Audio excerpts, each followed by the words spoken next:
Hello students, I am Dharamchand Rathwa from Vertex Career Point Paraswar। बच्चों, आप काफी दिन से मुझसे दूर हैं, लेकिन इस वीडियो के माध्यम से मैं चाहता हूं कि आप महसूस करें कि अब मैं आपके पास हूं और आप सभी मेरे पास हैं। मैं प्रयास करूंगा इस कोरोना के इस महामारी के समय में जहां पूरा विश्व परेशान है, मैं इस भारत के बच्चों को शिक्षा देने के लिए एक किंचित मात्र भी योगदान दे पाया, एक तिनका मात्र भी अगर मैं योगदान दे पाया तो मैं अपने आप को धन्य समझूंगा। और इसी उद्देश्य के लिए अब मैं आपके सामने लेकर आया हूं 10वीं क्लास में विशेष स्पेशल टॉपिक पॉलिनोमियल यानी बहुपद, जिसका मैंने पार्ट नंबर 1, पार्ट नंबर 2 और पार्ट नंबर 1 और 2 का सॉल्यूशन ऑलरेडी मैंने अपलोड कर चुका हूं। जिसे भी है ओपन करना है तो वह लिखे धर्म राठौर बहुपद भाग 1, धर्म राठौर बहुपद भाग 2, धर्म राठौर बहुपद हल भाग 1 भाग 2। यदि आप ये टाइप करते हैं तो YouTube पर ऑलरेडी आपको ये वीडियो मिल जाएंगे। और आप सबसे पहले मेरे इन 3 पार्ट्स को बहुत अच्छे से देखें, समझें। बहुत से बच्चों ने देखा भी है, मुझसे समस्या पूछी भी है और मैंने उनका सॉल्यूशन किया भी है। अब आज मैं बिना समय बर्बाद किए मैं सीधे आता हूं कि आज मेरा उद्देश्य क्या है। आज 1 जून 2020 यानी ये सत्र 2020 और 21 के लिए जो 10th क्लास है, इसके लिए मैं स्टार्ट करने जा रहा हूं। ये वीडियो बनाने का मकसद केवल एक सीमित क्षेत्र तक नहीं, बल्कि संपूर्ण भारतवर्ष के, चाहे वो हिंदी मीडियम के स्टूडेंट हों, चाहे वो इंग्लिश मीडियम के स्टूडेंट हों, वो हमारे लिंक से जुड़ सकते हैं। और साथ ही साथ अपने प्रश्नों को भी वो डायरेक्ट व्हाट्सएप नंबर 9513128358 पर भेज सकते हैं। इससे वो डायरेक्ट जुड़ सकते हैं, इस पर वो मैसेज भेज सकते हैं और कमेंट बॉक्स पर भी आप अपनी समस्याओं को पूछ सकते हैं। अब मैं यहाँ तक सीधे टॉपिक पे बात करता हूँ। आज मैं आपको सिखाने जा रहा हूँ how to find zero of polynomial. किसी बहुपद का शून्य कैसे ज्ञात किया जाएगा, किसी बहुपद का शून्य कैसे ज्ञात किया जाएगा। तो सबसे पहले मैं एक बार रिमाइंड करना चाहूंगा, किसी बहुपद का शून्य होता क्या है। ठीक है बच्चों, आप सब स्टार्ट, आप सभी मेरे साथ हैं। बिल्कुल ऐसा महसूस कीजिए कि आप सब मेरे सामने बैठे हुए हैं। आप सभी जैसे हम लाइव फेस टू फेस हमारी क्लास जब चलती है, ठीक, जब तक परेशानियों का दौर है तब तक महसूस कीजिए मैं आपके साथ रेगुलर वीडियोस में हूँ। हाँ, मैं ये बता देना चाहता हूँ, जब मैं वीडियो रोज अब डालूं, अपलोड जब मैं करूंगा ना, तो वो आप दिन भर में कभी भी देख लें, क्योंकि हर स्टूडेंट के पास एनी टाइम तो वही होता नहीं है ना। हर किसी की अपनी समस्या है, लेकिन नाइट के समय में पेरेंट्स अपने घर में होते हैं। आप अपने पेरेंट्स के नंबर में इजीली आप मेरे लेक्चर्स पे यूट्यूब पर आप देख सकते हैं। आप एक बार सब्सक्राइब कर दीजिए, रेगुलर आपको एक मैसेज आ जाएगा कि आज हमने लेक्चर अपलोड किया है। और वो आप किसी भी समय देखिए, आप उसके नोट्स बनाइए और जितनी समस्या आती है उसकी पिक खींच के रखिए और मेरे व्हाट्सएप नंबर पर जरूर भेजिए। समाधान करना मेरा कर्तव्य है। ठीक है, अब हम स्टार्ट करें। अब मेरे लेक्चर स्टार्ट हो रहे हैं। हम यहाँ वहां की कोई बात नहीं करेंगे, सीधे आएंगे हम अपने मकसद पर और मकसद के लिए काम करेंगे। अब ओके, देखिए आज हमारा उद्देश्य है किसी बहुपद का शून्य ज्ञात करना। तो आपको मैंने लास्ट लेक्चर में ये बताया था किसी बहुपद का शून्य होता क्या है। जैसे आपको पता है कि यदि आपके पास में px इज इक्वल टू यहाँ x² - 4, यदि ऐसा एक बहुपद आपको दिया हुआ है, तब शून्य कौन होता है। सबसे पहले बात, शून्य कौन होता है। शून्य जीरो ऑफ Pn। जब हम Pn लिख देंगे तो आप समझ जाएंगे बार बार कि हम पॉलिनोमियल्स की बात कर रहे हैं। ठीक है ना, ये चीज आपको समझना। Pn लिख दिया, हम उतना नहीं लिखेंगे। शून्य क्या होता है, एक्चुअली शून्य x की एक वैल्यू होती है। ये जो है स्वतंत्र है, इसका कोई एक ऐसा मान होता है जिस मान को यदि हम यहाँ पुट कर दें, इस मान को यदि हम यहाँ पर पुट कर दें पी के इज इक्वल टू के स्क्वायर माइनस 4, और यदि वो उसको 0 बना दे, यदि वो इसको 0 बना दे, कहने का मतलब ये है x का ऐसा मान जो उस बहुपद को क्या बना दे, शून्य बना दे, उसकी वैल्यू शून्य कर दे, वो x का मान कहलाता है शून्य। उसे कहते हैं zero of polynomial. Zero of polynomial अब इंग्लिश में सुन लीजिए, वैल्यू ऑफ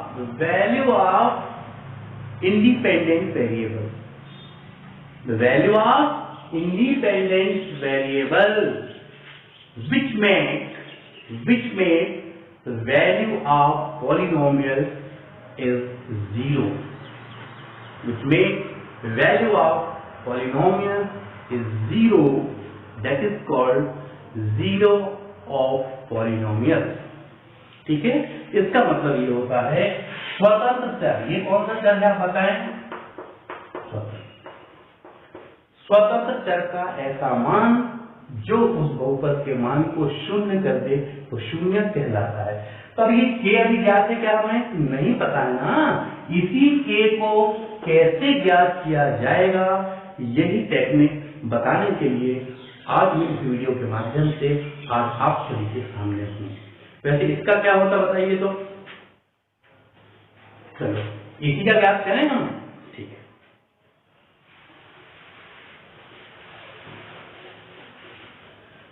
तो आपने ये समझा कि आज हम सीखने जा रहे हैं किसी बहुपद का शून्य, यानी बहुपद में स्वतंत्र चर का वो मान लाना चाहते हैं जो उस बहुपद के मान को शून्य कर दे। ठीक है, इसी एग्जाम्पल को हम लेकर चलते हैं। px is equal to x square minus 4।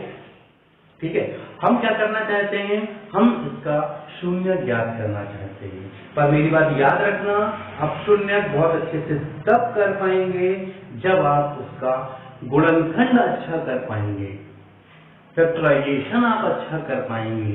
आप देखते हैं कैसे करेंगे। px is equal to x square minus 4 है, अब इसका गुणनखंड करना है तो आपको कुछ फार्मूले मालूम होंगे। देखिए एक्स स्क्वायर ये कितना आपके पास में 4 है, तो 4 को आप ऐसा लिख सकते हैं 2 into 2 लिख सकते हैं ना।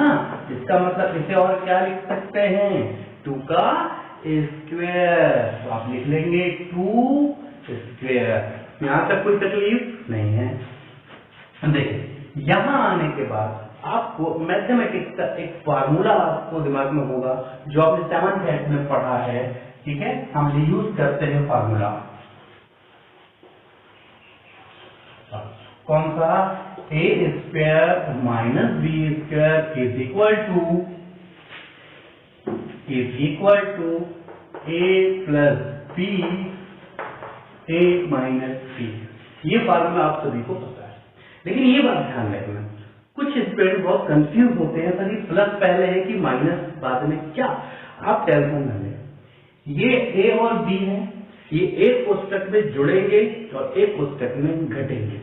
ठीक है, इसमें ज्यादा टेंशन नहीं लेना है। अगर ये कोष्टक आगे पीछे भी हो जाते हैं, पहले ए माइनस बी हो जाता है और पीछे ए प्लस बी, आपको ज्यादा टेंशन नहीं लेना है। ठीक है, चलो अब इस फार्मूले का यदि हम यूज करते हैं, ठीक है, इस फार्मूले का यदि हम यूज करते हैं तो आप बताएंगे क्या प्राप्त होगा आपको। देखते हैं, चलिए यूज कीजिए। जैसे ए और बी एक कोष्टक में एक ब्रैकेट में जुड़ते हैं और एक में घटते हैं, तो देखिए x और 2 क्या होने वाला है, x प्लस 2 और x माइनस 2। इस तरीके से हमने देखा कि px के क्या आ गए, कितने गुणनखंड आ गए, 2 गुणनखंड आ गए। ठीक है, अब बात आती है, हमने तो गुणनखंड ज्ञात किया है, जबकि हमारा उद्देश्य क्या था, हम तो शून्य ज्ञात करना चाहते थे ना। तो कोई बात नहीं है, आप ध्यान रखना, मैंने पहले कहा था शून्य ज्ञात करने के लिए आपको गुणनखंड ही करना पड़ेगा। ठीक है, पहले आपने गुणनखंड किया, अब मैं आपको बताता हूं शून्य कैसे ज्ञात करेंगे। इसी के आगे अच्छा बताइए, शून्य के लिए क्या शर्त होती है? शून्य हेतु, और इंग्लिश में लिख सकते हैं of for zero of polynomials, PLM polynomial. इसके लिए आपको पता है कि ये कितना होगा, यहाँ 0, px क्या हो जाना चाहिए 0। तो हम देखते हैं यहाँ px 0, दैट मीन्स x की वैल्यू कितनी है x plus 2, x minus 2 is equal to 0। और यदि ये वैल्यू 0 है तो अब ये बताइए, यहाँ एक गुणनखंड ये है और एक गुणनखंड ये है, इसमें इन दोनों का अलग अलग मान शून्य होगा। तो हम यहाँ लिख सकते हैं, ठीक है, देखिए x plus 2 is equal to 0। अब ये x प्लस 2 इज 0 होगा, इस प्लस 2 का क्या होगा ट्रांसपोज। तो फाइनली क्या प्राप्त होगा, x is equal to 0 minus 2, क्योंकि ये प्लस है ना, प्लस जब ये साइड चेंज होगा तो सिंबल जो होगा वो चेंज हो जाएगा, प्लस से माइनस, और यदि माइनस होता तो प्लस हो जाता। तो अभी क्या है आपके पास, प्लस है, क्या हुआ माइनस, तो x is equal to minus 2। एक वैल्यू आपके पास x की ही आ गई, ठीक है, और एक ब्रैकेट और बचा हुआ है। अब हम लिख सकते हैं यहां पर, या क्या है आप देखें तो जरा, x minus 2 is equal to 0। अब हम माइनस 2 का ट्रांसपोज करेंगे, कहने का मतलब कि पक्षांतर करेंगे, ठीक है। इसका हमने क्या किया, पक्षांतर किया, क्या प्राप्त होगा आपको 0। ये माइनस 2 है, तो माइनस 2 जब साइड चेंज होगा तो प्लस 2 हो जाएगा, लिख सकते हो x is equal two plus 2। तो आप देख रहे हैं कि यहां आपके पास कितने मान प्राप्त हुए, x का एक मान ऋण 2 और दूसरा मान हुआ आपका प्राप्त धन 2, ठीक है। इसका अब बात आती है कि हमने जो दो मान x के दो मान प्राप्त किए हैं अलग अलग, बात आती है कि दो मान क्यों आए।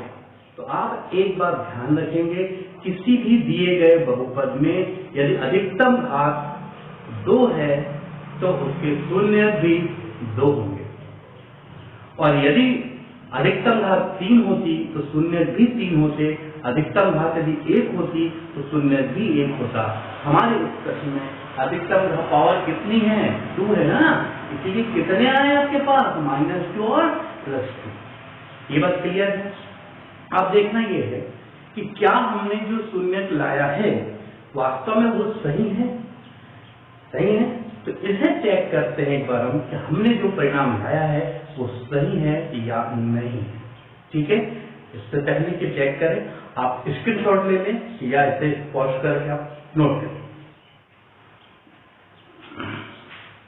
ओके। चलिए अब देखते हैं कि ये आंसर आपका सही है या नहीं है। चलिए अब हम यहां देखते हैं, हमें दो आंसर क्या प्राप्त हुआ। हम जानते हैं कि x इज इक्वल टू +2 भी आया और -2 भी आया, ये हमारे सॉल्व है ना। और चेक करते हैं P,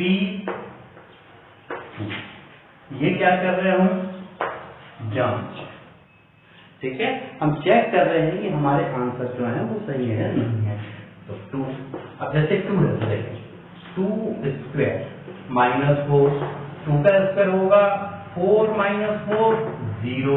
तो आप देख रहे हैं कि यदि मैंने इसकी वैल्यू कितनी रखा 2, तो इसमें मान कितना दिया 0, मतलब x बराबर 2 जो है वो दिए गए बहुपद का एक शून्य है। तो हुआ ना। इसी तरीके से एक और मान प्राप्त हुआ है -2 -2, इससे भी हम चेक करते हैं Px is equal to x² -4। अब हम वैल्यू पुट करते हैं x is equal to -2, P is equal to -2, -2 whole square minus 4, और ये -2 का स्क्वायर है, that mean -2 into -2, 2 2 4, minus minus plus, क्या +4 माइनस 4 0, p -2। इसका मतलब यह है कि आपने देखा कि बहुपद में हमने एक शून्य ज्ञात किया, 2 शून्य प्राप्त हुए क्योंकि बहुपद पर 2 की घात थी, अधिकतम घात यदि 2 है तो 2 शून्य प्राप्त हुए, और दोनों के मान आप देखते हैं कि उस बहुपद को सेटिस्फाई करते, उस बहुपद रखने पर जो प्राप्त परिणाम है वो शून्य प्राप्त होता है, इसलिए उसे शून्य कहते हैं। और हमने देखा कि 2 शून्य हमने प्राप्त किया। इसके बाद हम देखते हैं नेक्स्ट क्वेश्चन। अब एक क्वेश्चन आपके सामने बोर्ड पर है, px = 2x - 1 और इसका शून्य हमें ज्ञात करना है। ठीक है, तो हमने आपको बताया था कि इससे पहले कि शून्य ज्ञात करें हमें गुणनखंड करना होता है, लेकिन जब यहाँ पावर पहले से 1 हो तो गुणनखंड करने की कोई भी आवश्यकता नहीं है। अब डायरेक्ट शून्य ज्ञात करेंगे, उसका क्या तरीका है? बहुत सिंपल सा तरीका है। आप जानते हैं कि शून्य होने के लिए आवश्यक शर्त क्या है?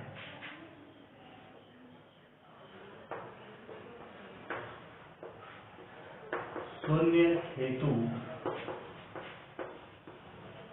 आवश्यक शर्त वो ये है कि px = 0 होना चाहिए।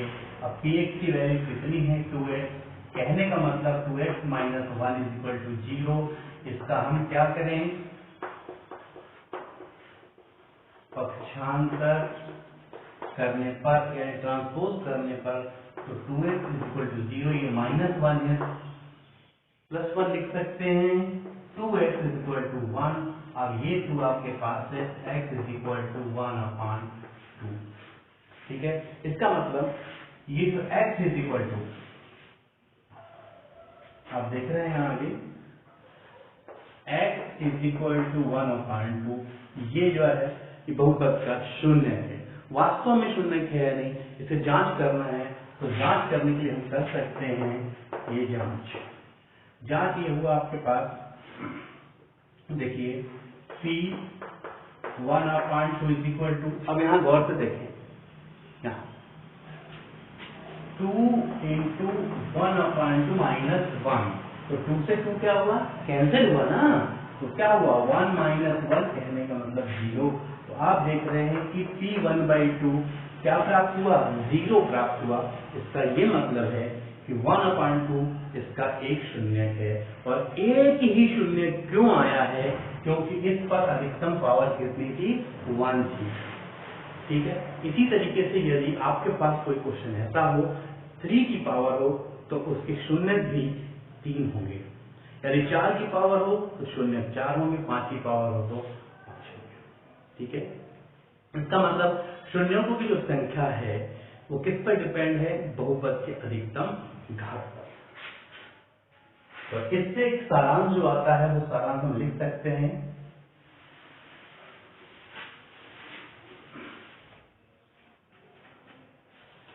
यानी शून्यकों की संख्या किसके बराबर होगी? वो होगी बहुपद की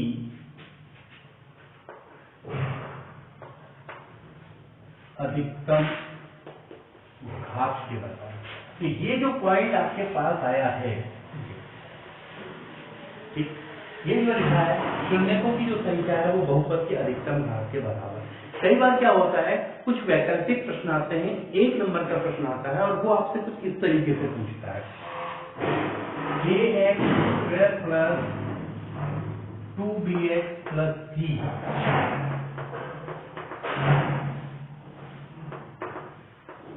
के शून्यकों की संख्या होगी, इसके शून्यकों की संख्या होगी।